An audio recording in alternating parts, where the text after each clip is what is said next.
Oke, assalamualaikum warahmatullahi wabarakatuh. Ini sesuai dengan janji saya akan menjelaskan tugas yang kemarin kalian catat di buku tulis yang studi kasus 8. Kita akan mempelajari kartu persediaan metode VIVO. Nah, untuk metode VIVO ini sendiri itu adalah singkatan dari first in first out, yang mana masuk pertama keluar pertama atau MKMP. Maksudnya gimana? Jadi misalkan bahasa sederhananya, yang kalian kolak awal itu yang akan keluar terlebih dahulu. Seperti itu ya. Ini saya jelaskan sedikit untuk cara pengerjaannya, nanti bisa kalian lanjut sendiri. Tanggal 4 November, jadi persediaan awalnya itu kan 400 unit dengan harga per unitnya 80.000. Kita masukkan tanggalnya, kemudian deskripsinya persediaan awal, kemudian pembelian penjualan dikosongin aja, kemudian langsung disaldo 400, kemudian dimasukkan harga per unitnya 80, kemudian ditotal dikali 400 kali 80, ketemulah 32 juta sekian. Nah, kemudian ada tanggal 9 November 2017. Di soal itu mengalami pembelian 300 unit dengan harga 82.000. Nah, ini ditulis ya, dicatat, kemudian dimasukkan di kolom pembelian 300, harganya 82, kemudian totalnya 24.600. Nah, ini hasilnya dari perkalian 300 kali 82. Kemudian kita ke saldonya. Nah, karena terjadi pembelian ya, maksudnya kita itu kolaan bahasanya ya. Ini 300 dimasukkan di saldo sini. 300 harga per unitnya 82, ketemu sekian, kemudian angka 700 ini dari 400 ditambah 300 ketemulah 700, kemudian 56 sekian ini dari perjumlahan 32 ditambah 24.600. Nah,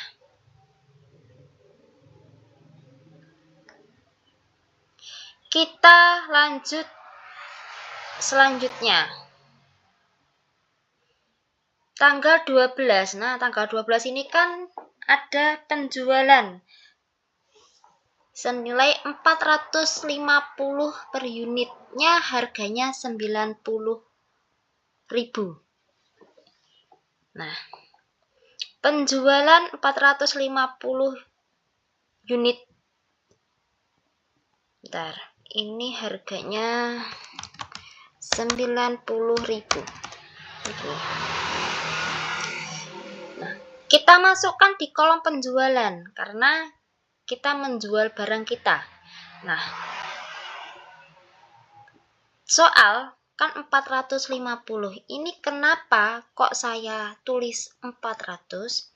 Seperti yang saya katakan tadi, ketika kita mencatat suatu transaksi dengan metode VIVO, berarti barang yang terjual itu barang yang masuk pertama. Nah, masuk yang pertama tadi persediaan awalnya kan 400 dengan harga 80. Nah, jadi dikarenakan belinya 450, 400-nya masuk dengan harga per unitnya 80. Jadi bukan ikut yang 90. Nah, kemudian di total ketemulah ini 400 kali 80 senilai 32 juta. Nah, ini kan 400. Persediaan awalnya kan 400. Berarti kan masih kurang 50, ya toh. Nah, 50-nya diambil di persediaan yang kedua, yang 300 ini. ya. Ini 50 dimasukkan di sini, kemudian dikali dengan harga unit yang stok kedua, ketemulah penjumlahan dikalikan 4.100.000 ini. Nah, ini kemudian ditambah ya, ini kan sudah 450 sesuai sama yang kita jual. Nah, kemudian ketemulah harga penjualannya 36.100.000. Nah, kemudian saldonya berapa? Ya, saldonya otomatis 250. 250 ini dari mana? Ya kan yang persediaan awal 400 ini sudah habis, sudah terjual. Kemudian yang 300-nya ini kan tadi terjual 50. Nah, berarti otomatis kan masih 250. Nah, 250 ini untuk harga per unitnya ini ikut yang kedua, karena ini kan stoknya yang kedua yang masih ada. Dikali ya, dikali kemudian ketemulah ini 20.500.000 perkalian dari 250 dikali 82 tuh. Nah, kemudian ini ditambah ya, sebentar.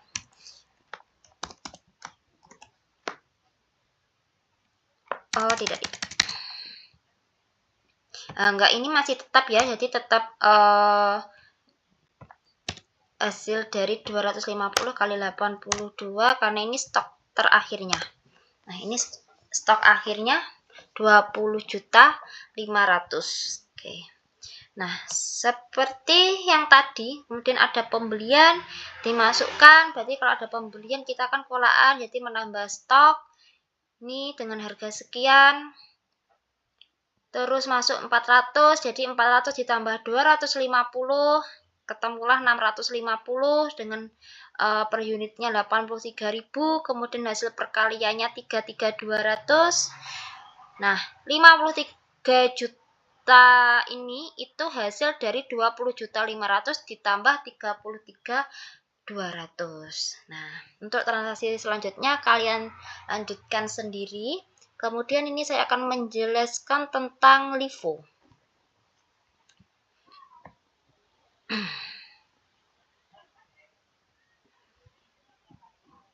Nah, kalau yang LIFO ini adalah masuk terakhir keluar pertama. Kalau yang metode FIFO tadi kan yang masuk pertama, yang akan keluar pertama. Nah, kalau yang ini tuh kebalikannya. Contoh studi kasus 9. Setiap transaksi di LIFO ini, perbedaannya dengan metode FIFO itu hanya balikannya aja. Jadi jangan bingung ya, kan LIFO itu singkatan dari ini, bentar.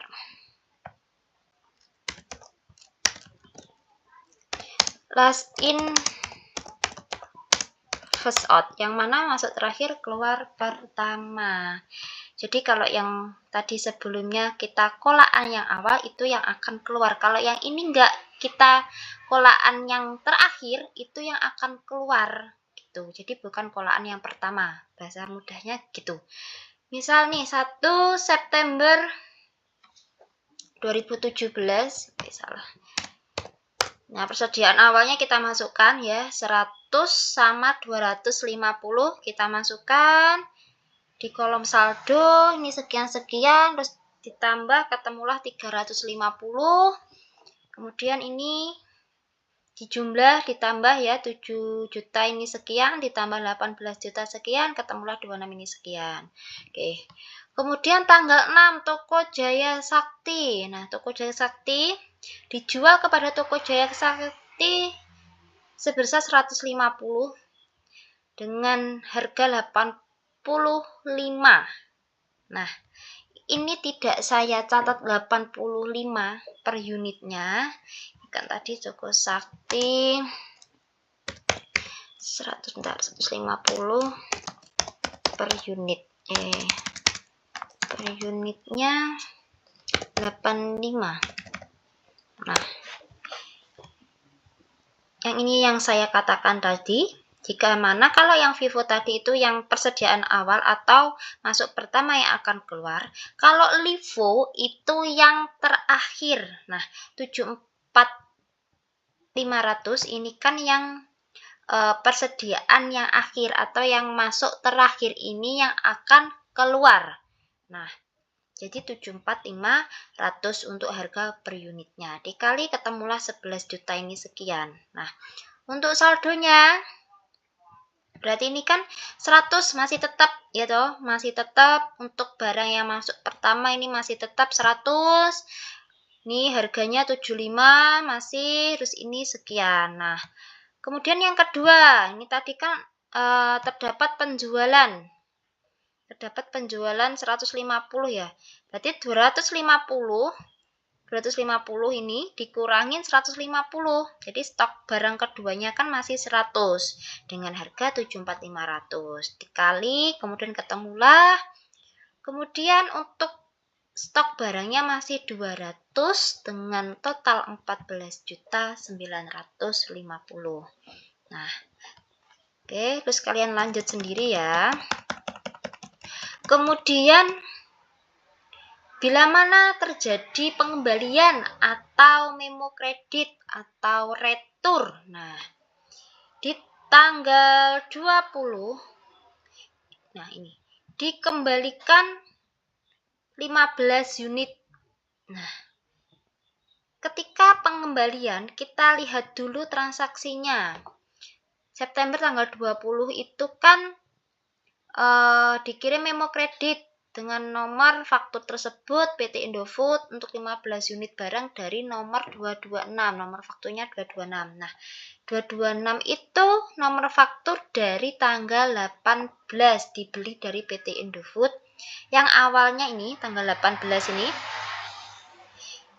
ini dibeli. PT Indofood itu pertamanya membeli 250 dengan harga 75.500 sekian.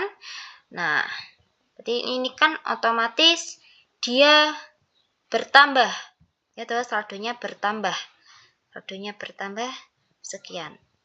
Nah, ini ditambah di jumlah. Nah, kemudian ada retur. Ternyata ada retur, ada pengembalian. Nah, pengembaliannya berapa? 15. Nah, kemudian ini dimasukkan sama dikalikan. Terus hasil yang tadi ini turun semua. Ini turun ya. Nah, ini turun.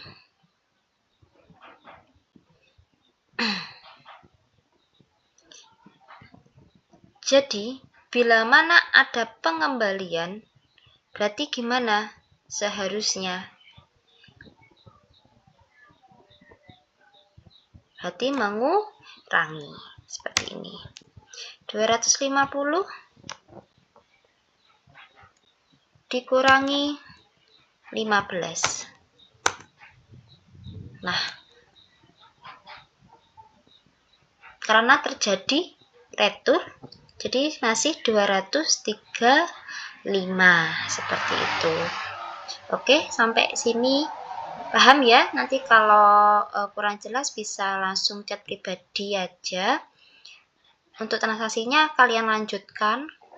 Untuk average-nya nanti dibahas hari Rabu. Yang sudah dikumpulkan ditaruh di BC aja, gak apa-apa. Oke. Terima kasih, saya akhiri. Wassalamualaikum warahmatullahi wabarakatuh.